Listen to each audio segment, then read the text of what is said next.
Hello everyone, today we will be discussing about the reflection of sound. When we say reflection of the sound, right, sound may be reflected back from the, let's say, some hard surface or some obstacle, and many a times the sound may be reflected back from the open surface. It's because of the closed air column.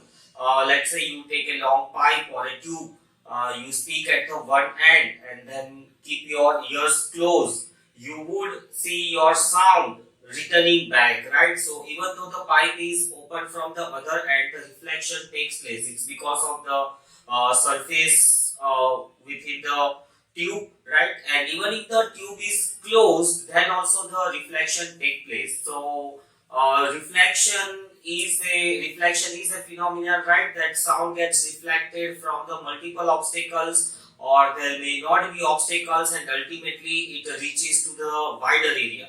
So not talking much about the wider area, but today we will be discussing about the reflection of a tube, reflection of a sound in a tube which is closed from the one end, or it is open, or you may say the vibrations taking place in a string which is fixed from both the ends. So let us see about the reflection of the sound.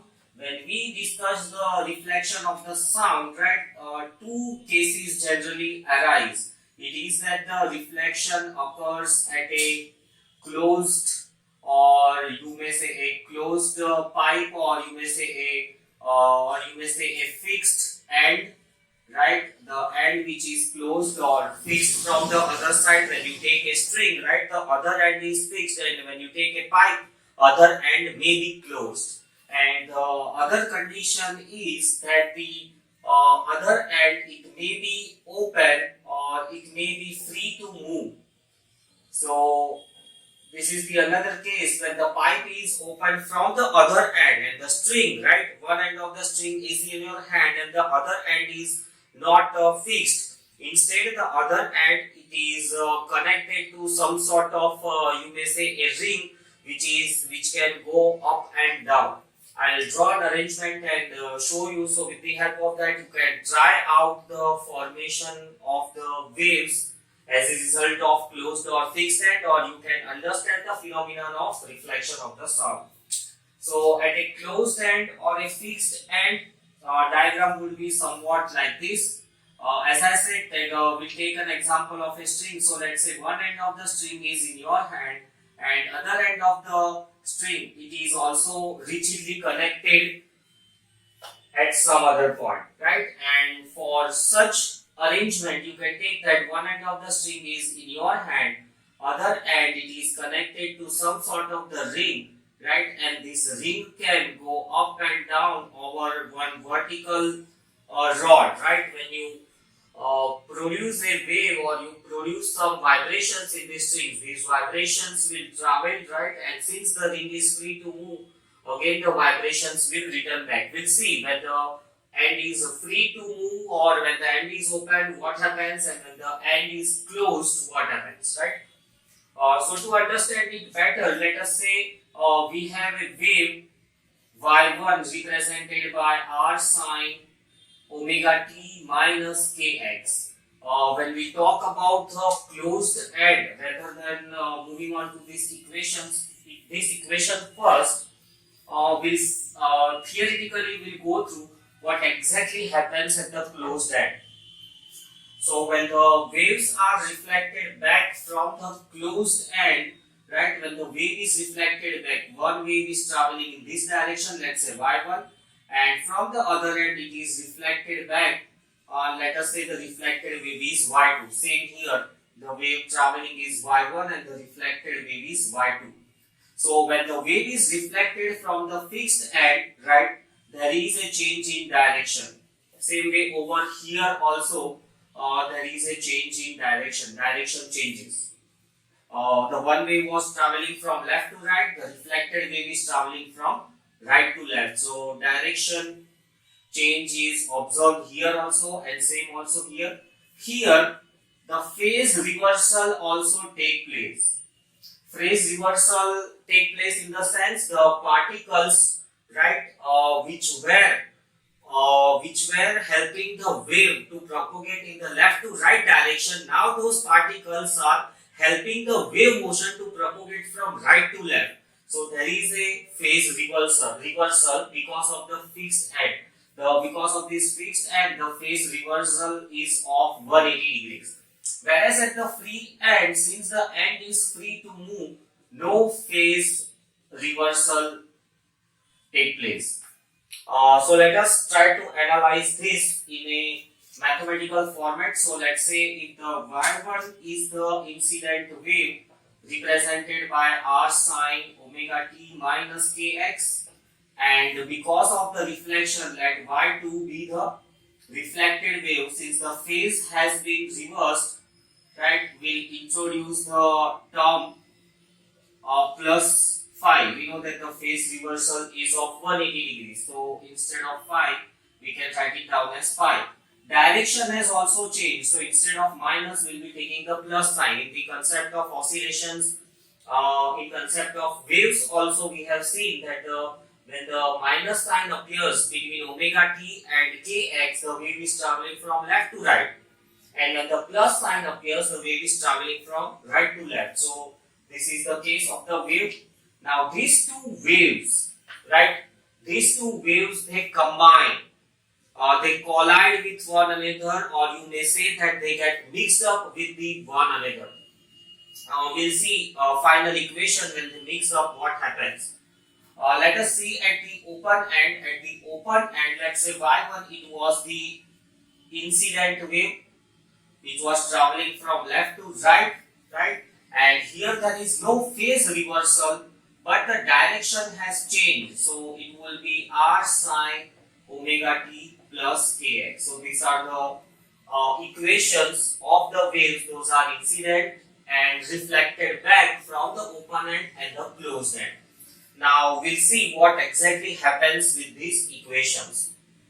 At closed end, the important thing to notice is also that the crest, right, it will be reflected back as a crest, and trough, it will be reflected back as a trough in the case of the transverse waves. If the waves are longitudinal in nature, then also the same thing will be observed, that compressions get reflected back as compressions, and the rarefactions, they get reflected back as rarefaction. Whereas in the case of the reflection from the free end, right, the crest will be reflected back as a trough, and trough will be reflected back as a crest. If the wave is longitudinal in nature, compression will be reflected back as a rarefaction, and rarefaction or fraction, you may say, would be reflected back as a compression. So that is the reflections at the closed end and the open end. Now let us try to analyze these equations, that when these two waves get mixed up, what exactly happens. So let us try to analyze these equations of the incident and reflected waves at open end and the closed end. To analyze those equations, we need to have a better knowledge of the concept of superposition, called as superposition principle, and that is applicable to the waves. So we call it as superposition of waves, right? So let us say the superposition, it means two waves, right, when they collide, may be traveling in the same direction, may be traveling in the opposite direction. When they collide, when they overlap, what exactly happens? By our IQ level, we would get to know that amplitude may increase, may decrease, two waves may disrupt one another, or two waves may get added up and form a larger amplitude, right? So let us analyze those observations or those thoughts mathematically. So let's say y1 is the wave sine omega t minus kx, and there is another wave sine omega t minus kx with some phase difference phi, right? Exactly not these equations, but this will help us to understand the principle of superposition, and with those principles we will solve the equation of these two waves. So this is, we are just understanding what exactly the superposition means. in mathematical format, what will be the resultant amplitude of the wave, what will be the phase of the resulting wave, right? The new wave formed by the combination of y1 and y2. So let us combine them, y2 plus y1. When we write it down, it would be r sine omega t minus kx plus phi plus r sine omega t minus kx. When you take out r common, right, the equation would appear similar to one of the trigonometrical identities, that sin c plus sin d. We'll try to solve this linear combination using a mathematical formula, or to be precise, a trigonometrical formula, that sin c plus sin d is 2 sin c plus d by 2 cos c minus d by 2. So using this addition method for the sine terms, we get r, we would take common, sin c plus sin d, right, and divided by 2, so it would be omega t 2 omega t minus 2 kx plus phi and whole divided by the 2.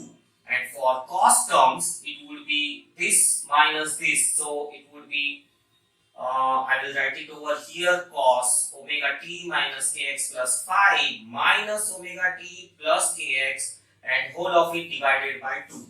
So simplifying further, we get omega t minus kx plus phi by 2 cos omega t gets cancelled up, kx get cancelled up, and phi by 2. Rearranging this equation, r cos phi by 2 sine omega t minus kx plus phi by 2.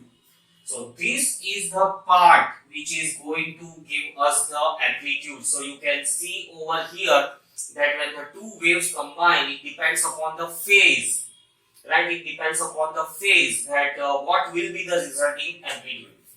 Let us see the cases, right? If the phase difference between the two waves are 0 degree, when the phase difference is 0, that means crest of the one wave and crest of the other wave, they happen at the same time. So when the phase difference is 0, resultant amplitude would be maximum, because cos 0 we know the value is 1, so amplitude will be r. When the phase difference is 180 degree, that is when the crest of the one wave is produced, the trough of the another wave is produced. So both of them are going to interfere disruptively. At phase difference 0, the waves will interfere constructively, right? The amplitude will become more. So at phase difference of 180 degrees, resultant amplitude will be, you know that cos 180 by 2, that means cos 90, value of cos 90 is 0. So resultant amplitude will be 0. Let us see in the diagrammatic format somewhat like this. This is a case of constructive interference, that two waves are combining constructively, and this is the case of destructive interference, that is the two waves, they are opposing one another. Graphically, let us say this is one wave, right, and let's say this is the another wave, and both of them you can see they do not have any phase difference.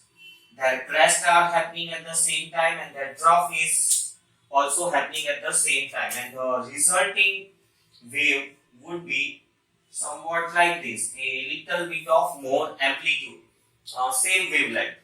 But if the two waves, if they interfere destructively, let us say this is the one wave, right, and we have another wave for which exactly when the crest is there, the trough of the other wave appears, and when the trough of the one wave, the crest of the other wave will appear.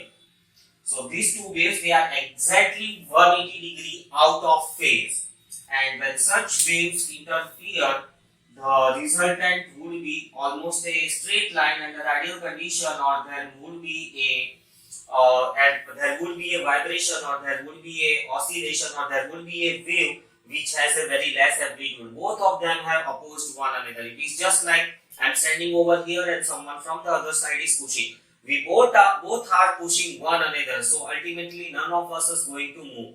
and let's say I am pushing the object in that other in the opposite direction, someone else is also helping me to push the object in the same direction, the resultant force would be more, resultant amplitude would be more, and the object would move.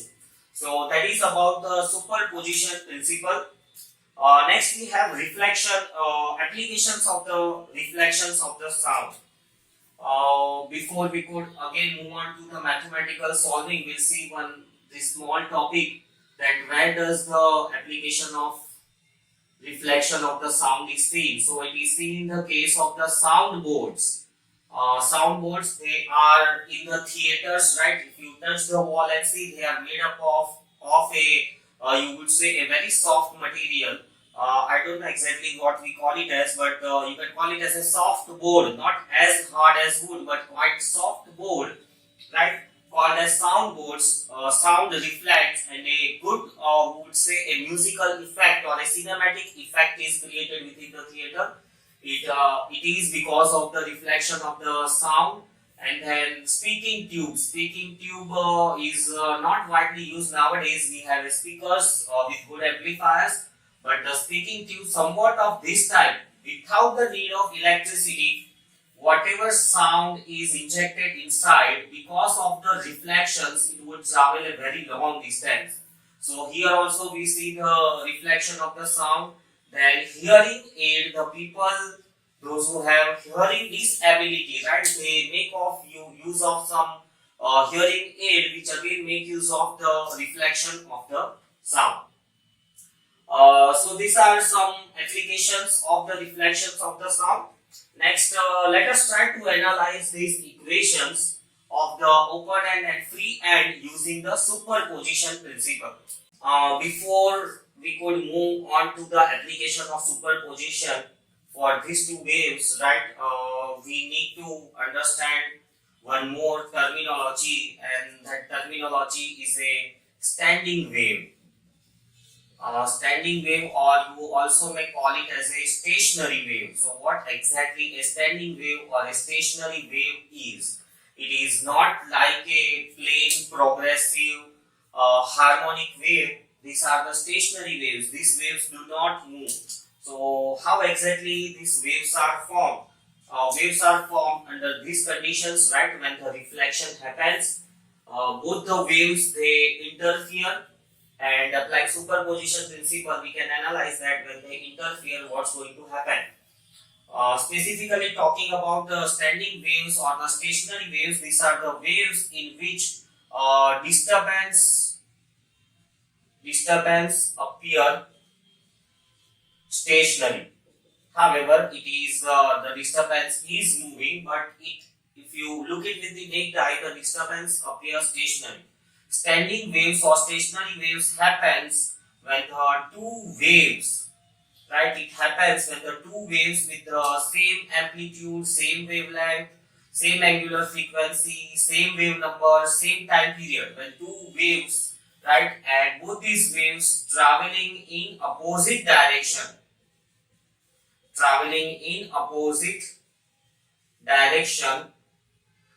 interfere, then new wave so formed are called as stationary waves, or you may also call it as a standing waves, right? So superposition principle is a general principle, right? And standing waves, it is a one specific condition. What does it say? That the two waves, not any two waves. Here we have taken any two waves, whatever their amplitude may be. You can even also analyze it with the omega 1, omega 2, right, with their k also different. So this is one simple method to analyze the two waves. Now we are moving on to some specific discussion, that is the standing wave, in which the two waves with the same given conditions, when they interfere, right, the stationary waves or the standing waves are formed. This equation I have solved almost with this condition. You can see over here that omega for both the waves is same, k for the both the waves is same, right? So almost all these quantities are same for the two waves. Proceeding further about the standing waves or the stationary waves, right? The energy of the resultant wave is twice the energy of the each wave. Let's say y1 has energy E naught and y2 also has an energy E naught. Then because of the interference, the new waves were formed, right? It has the energy twice that of the incident waves. Standing waves or stationary waves, if you want to observe, you can make up this simple arrangement, right? Stretched up between the two ends. When you pluck it and release it, you will see that there is not multiple waves, but there is one column completely moving up and down and quite slow, right? If it is done under a undamping conditions or under the absence of any viscous drag, you would see that the waves just standing over there, somewhat like this. You may say that when there is no resistive force, you would see this pattern in the string, a fixed pattern in the string. However, this pattern appears, but because of the air friction, this pattern decreases. However, when we say standing wave, the pattern remains constant. With this pattern, however, perfect standing waves, if you want, there must be a continuous supply of energy. We have seen in the topic of damping and undamping, right? So in these waves, you can see over here that these 2 points which are fixed, right? Some points which are fixed, these fixed points whose displacement is 0, right? These points are called as nodes. These are the points which are not going to move anywhere, or even if they are on the string. So you can say that these are the particles which are going to remain fixed. They are not going to anywhere. And there are also some points, some points whose displacement is maximum, right? You can see this particle, its displacement is always maximum, and these positions we call it as an antinode. The amplitude is largest at this point. Next, about the stationary waves. Stationary waves, the waves do not move, disturbance appears stationary. And then we have, for in the case of the stationary waves, let's say if the stationary wave form is somewhat like this. This is the one wave, and let's say the reflected wave is somewhat like this. So for both these waves, you can see that the segment is the complete wave. It is divided into 2 parts. There is one segment over here, and at the same time there will be another segment in the downward direction. So in case of the standing waves, the wave is divided into 2 parts, right? The one part which is always oscillating upward, and the another part which is always oscillating in the downward. In these oscillations, the important point to notice is there are some points which undergo maximum displacement called as antinodes. These other points, they also oscillate, but their amplitudes are smaller than the maximum amplitude. Their displacements are smaller than the maximum amplitude. All the particles in the one phase or in the one part, they are in harmony. They are in harmony means at a time they are going upward, at a time they are going downward, but with different amplitudes. This is also one important case in the case of the standing waves. Another important point in the case of the standing wave is that when the frequency, right, frequency of the external force, if it is equal to the frequency of the string, right? String may be thin one, maybe elastic one, maybe nylon one, maybe a thick one, but when the external force and the natural frequency of the string matches, the amplitudes are very large. You can try this one at gym. You must have seen that the people doing exercises with the rope, right? If other end of the rope, if you can arrange somewhat like this, or also this way, you can observe both these things, all the properties that I have written over here.